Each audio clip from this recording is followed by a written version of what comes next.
Так, ребят, всем привет. У нас новый день. Дождливый. Караоке поют вьетнамцы, слышите? Такая меланхоличная как музыка. И вот все думаем, как бы нам попасть в парк аттракционов. И заметили, что вроде как пару кабинок куда-то едут. И не понимаем, работает ли основной парк с американскими горками. Но как минимум хотим прокатиться хотя бы на колесе обозрения и на вот этой канатной дороге. В общем, решили остаться еще на день здесь. Посмотрим, вроде завтра по прогнозу погода улучшаться должна. Может быть, все-таки получится осуществить историю с парком. Но если не получится, мы просто катнемся на колесе и на канатке. И, наверное, попробуем перебраться уже на другой остров. Вот так вот жить с вьетнамскими соседями. Всегда с музыкальным сопровождением. Доброе утро. Что, у нас тут уже вечер. Сегодня такой день получился на чиле дома. Зато я смонтировал прошлое видео. И получается так, что день снимаем, день монтируем. Ну и дождь нам в этом, собственно, помогает. Смотрите, там уже вдалеке спускается очередной день вот эта сцена. Почему-то кресты, как логотип Рамштайна, висит. Глянули по карте, что это за гигантская сцена. Мы думали, что это фестиваль сначала и так далее. Оказывается, это просто кафе.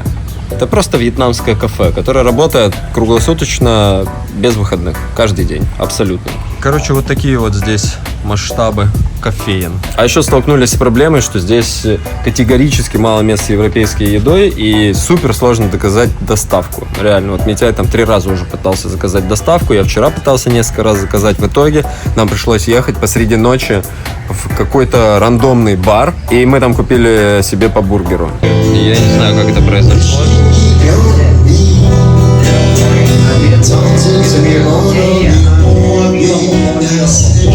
Рандомный вьетнамский бар.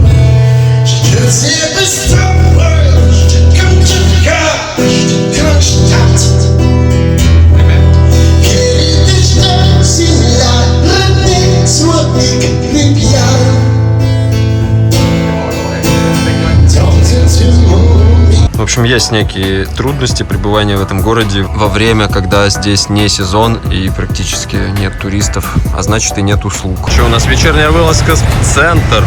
На самом деле просто выбрались за морожкой, ну и просто типа проветриться. Короче, прикиньте, вот это все здание, смотрите, это фуникулер.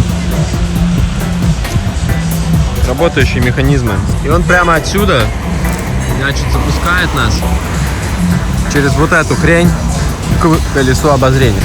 Да, такой непонятный день получается. День чила и снеговика. В общем, это центральная точка. Чем больше я тут простоял, тем больше увидел. Вот это вход в парк, вот это фуникулер на колесо обозрения. Это самые дорогие здесь отели, по ходу дела. И еще то, что мы хотели с Митяем сделать. Здесь есть такие двухэтажные автобусы. Смотрите. На девчонку, да? Нет, шучу. Смотрите на автобус. Видите, он двухэтажный. И можно на нем прокатиться всего за 100 донгов. Через весь город, собственно, на крыше этого автобуса где-то час катают. И в целом я, просто всегда видел в фильмах только такие двойные автобусы. И никогда сам не катался. Поэтому мы с Митяем так подумали, почему бы не прокатиться? Тупая какая-то экскурсионная тема. Без гида, кстати говоря. Просто сам едешь по маршруту и смотришь по сторонам. Здесь находится остановка этих басов. Сейчас будем узнавать, как на них прокатиться. И why not? Поедем. У Митяя игровая зависимость. Митяй не смог пройти мимо автомата с плюшевыми игрушками. У тебя есть реальная игровая зависимость? У меня ее нету, я просто хочу чекнуть, потому что у нас всегда вот эти клешни, они были подкручены. И берешь, ты падает. Может, здесь не так? То есть ты думаешь, азиаты, они честнее в вендинговом бизнесе? Последний раз кто-то автомат играл в детстве. Ну все, давай.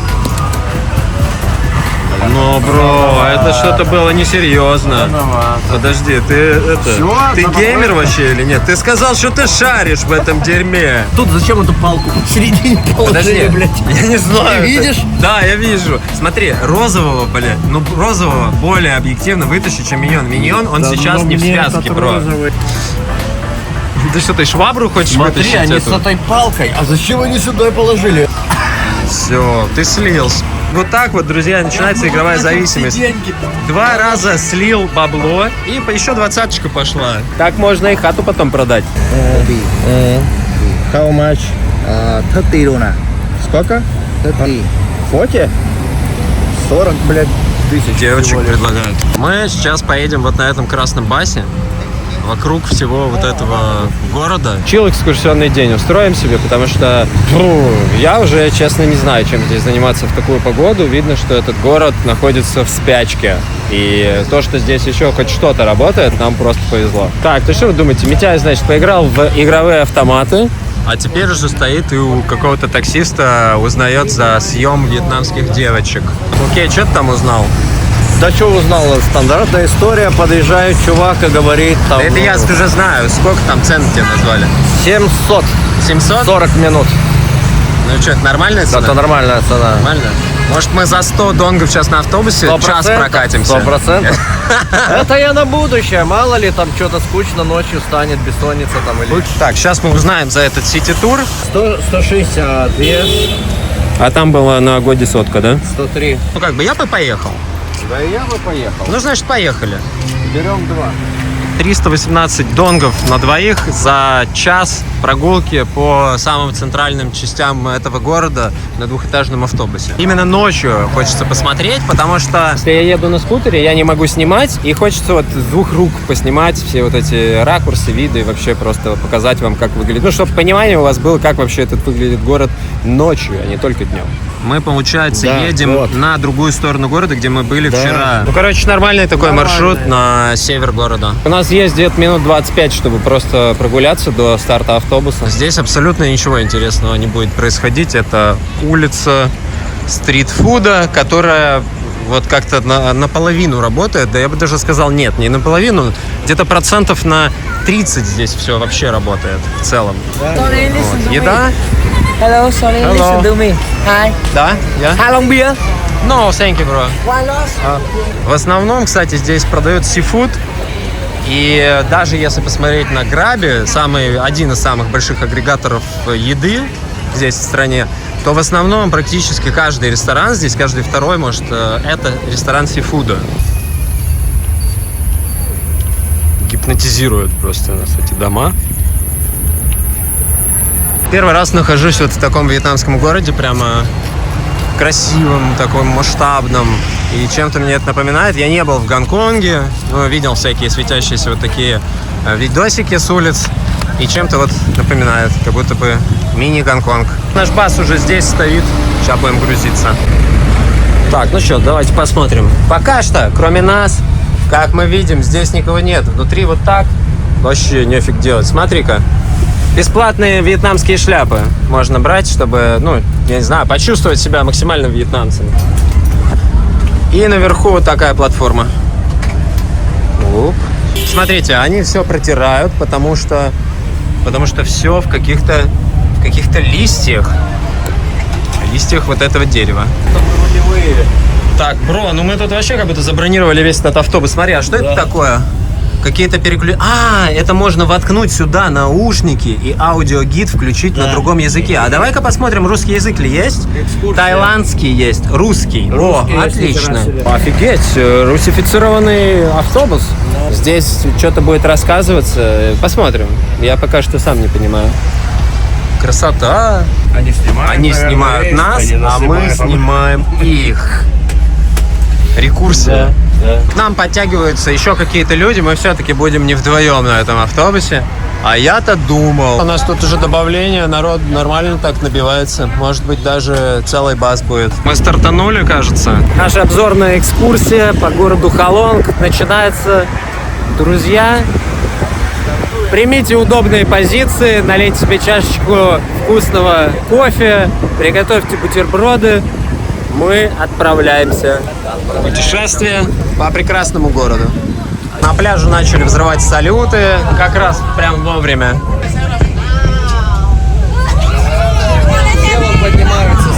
Мы сейчас подъезжаем к тому самому мосту, где мы вчера проезжали. Справа колесо обозрения. Мне кажется, у вас уже должна примерная карта местности сложиться, если посмотреть все видосы, которые я выложил.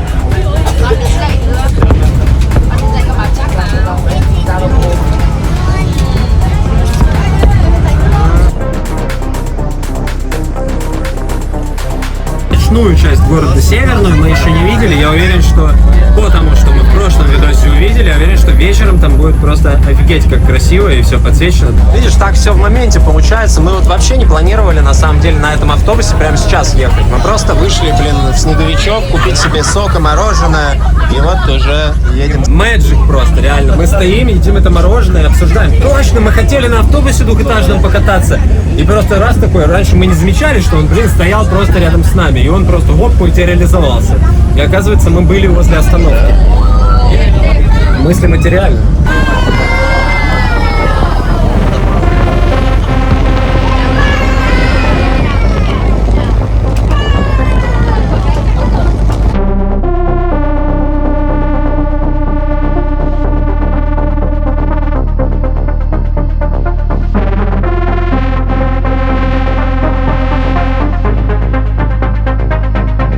У нас 10 минут прогулка уже продвигается, люди уже перестали кричать и такие на чили едут. Вот Митяй уже знакомится с чуваком с каким-то.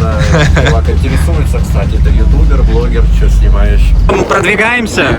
Сейчас выехали прям на центральный этот мост. Вот эти все людишки. Вроде все детишки в восторге, салюты там взрывались и кричали. На самом деле это классно.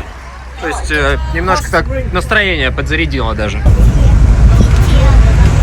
Вообще экскурсионный автобус, оказывается, так классно. Чувак местный рассказывает нам, американские горки не работают, колесо обозрения не работает. Единственное, говорит, на чем вам удастся покататься, это на фуникулере. Так что с парком аттракционов все, как бы история ясна. А что, я немножко пропустил? Ну не работает ничего, типа, да, из-за погоды.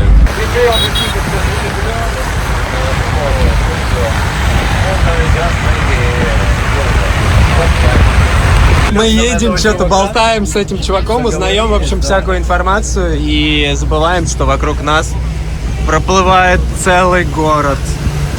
На самом деле, особо ничего интересного мы пока что не пропустили, потому что самые подсвеченные дома были в самом начале похода. Что мне нравится вот в этом конкретно районе, то что, смотрите, здесь уже и дома, и скалы, и все это на такой дистанции друг от друга находится небольшой, что создается впечатление какого-то фэнтези. Ну, блин, это просто гляньте, что это такое? Какой-то замок Дракулы и сзади гора.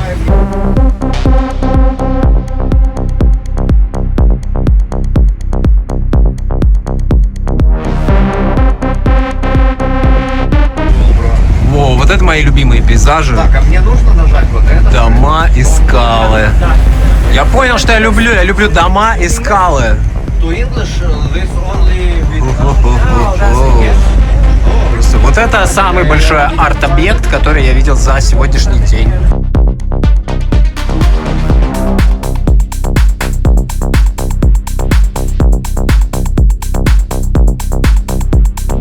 Так, знакомое здание. Вот это наш торговый центр, где мы вчера были. Не, вообще он достаточно хорош. То есть я впервые вижу такой торговый центр, который вот выглядит... У нас в Брянске так выглядел драмтеатр. Во Вьетнаме это просто магазин. Ну что, есть, в общем, продуктивность этой всей нашей прогулки. У нас есть новый вьетнамский друг, у нас есть его контакт, и теперь у нас есть контакт чувака с лодкой со своей, который устраивает ночную охоту на кальмаров, даже 2 человек, да. И мы уже у них попробуем узнать, смогут ли они сделать для нас какой-нибудь эксклюзивный трип, чисто для 2 человек, чтобы без лишних туристов и так далее. Здесь какой-то красивый ресторанчик, проезжаем. Очень прикольно то, что вот по всей дороге, вообще, где бы мы ни находились во Вьетнаме, везде висят вьетнамские флаги.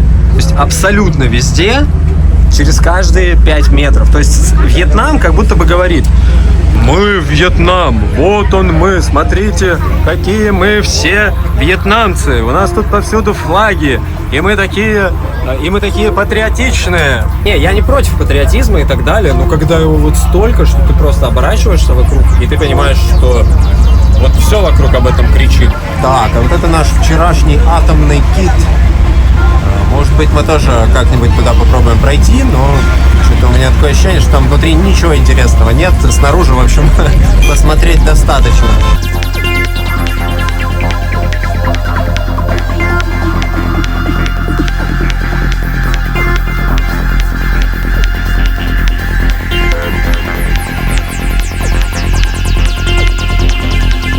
Так, ну что, тем временем у нас практически финал маршрута. Мы сейчас скоро приедем к точке разворота и все то же самое в обратную сторону.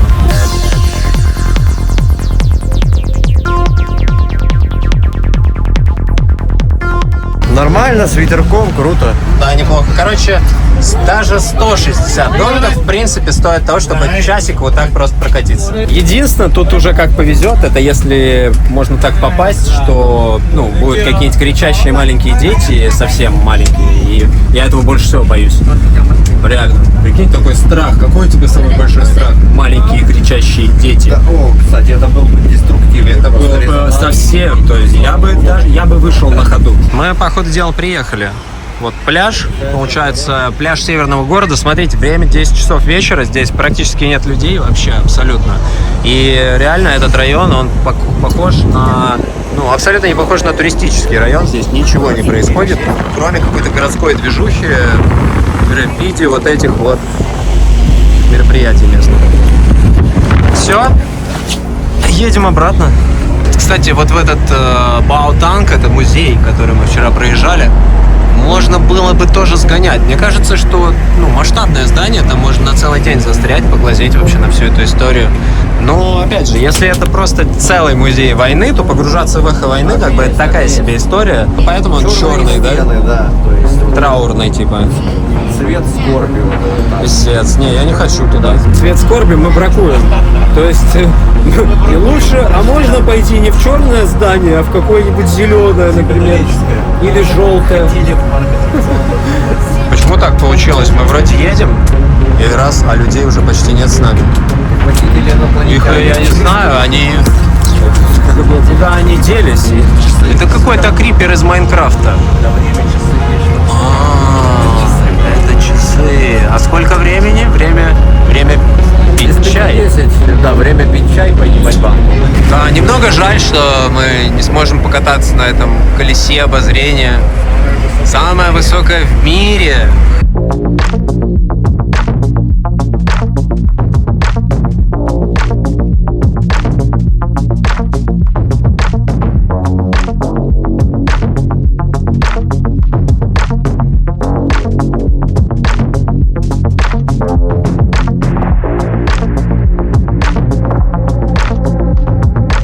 Блин, не говори, Митяй, горки эти, это то вообще, зачем мы здесь, но, увы.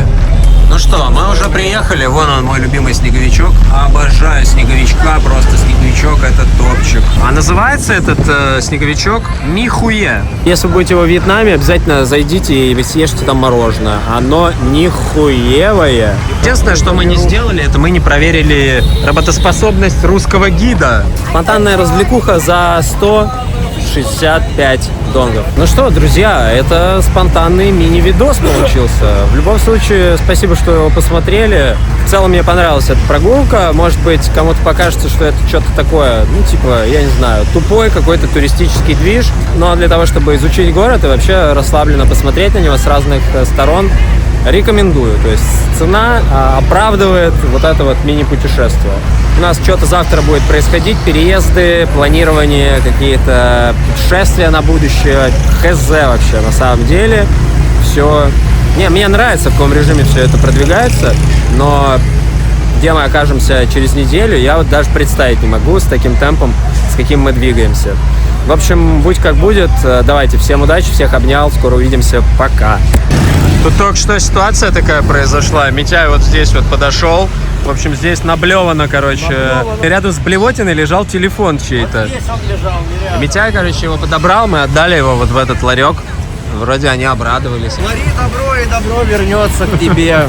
Ты же знаешь эту золотую истину. Делай добро, добро. И бросай его в воду. Да.